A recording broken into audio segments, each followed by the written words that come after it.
Time now for our Life and Info segment, where we focus on information that we do hope is useful in your everyday life. Today, I'm glad to say we have our Hong Yoo in the studio to tell us how much money is needed to take care of a pet these days in South Korea and the changing consumption trends of pet owners. So, Yoo, before we dive too deeply into the costs involved in raising a pet in South Korea, just give us an idea of how many people in the country actually have a furry friend at home.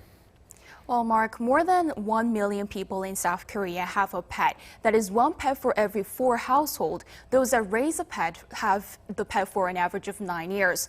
And during that time, a lot of effort is needed in raising it. For example, almost half of dog owners take their dog on a walk at least 4 times a week. Yeah, I think you said 1 million pet owners. There's actually 10 million. Yes, 10 million, so quite a big difference. But as we all know, pets need food, medicine, vaccinations. This can rack up after a while, grooming as well. So how much are we looking at cost-wise to raise a pet here in South Korea?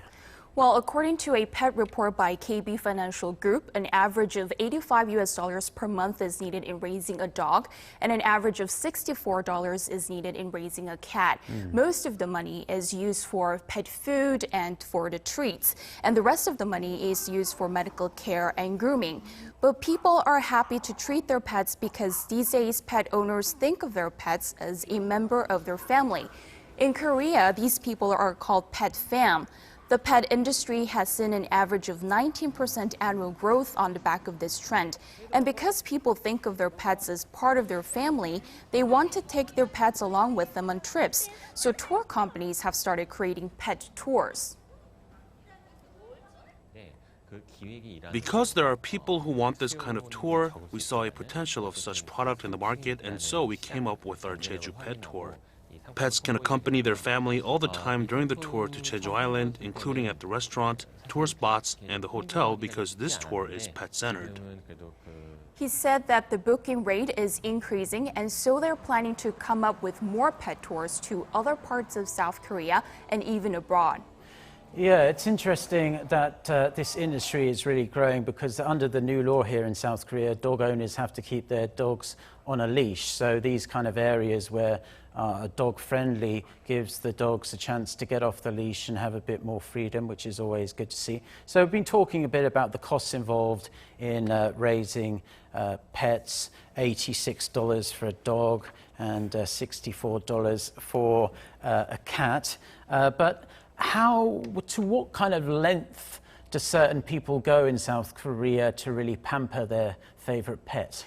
Well, I would say they're willing to use a lot of money on their pets because there are even home spa products for dogs and cats that are labeled as premium products because they're organic, pet-friendly, and eco-friendly, and their quality is almost as good as skin products for humans. These are not just shampoos that we're talking about, but also skin moisturizers, scaling products, and grooming mists that can cost up to $40. Before, people used to think about pets as a living thing that you can buy just like a toy. But because people think of their pets as a part of the family, the pet market has become similar to the baby market. So now owners are turning to premium products for their pets. And there are luxury pet shops as well where they sell premium products that can cost up to $1,000. That was roughly what you would have to pay for your pet to spend each night in a bed made out of oak in the style of the bed of King Louis XVI. And at this luxury department store, the most popular dog food can cost up to $50 for just 1.5 kilograms.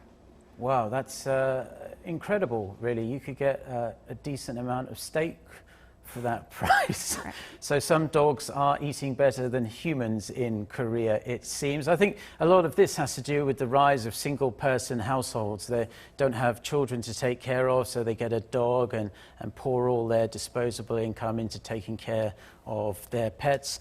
But it's interesting to see the pet industry. I'm sure it's going to continue to grow and grow here in South Korea. Hong Yoo, as always, thank you for coming in and sharing your report with us today. My pleasure, Mark.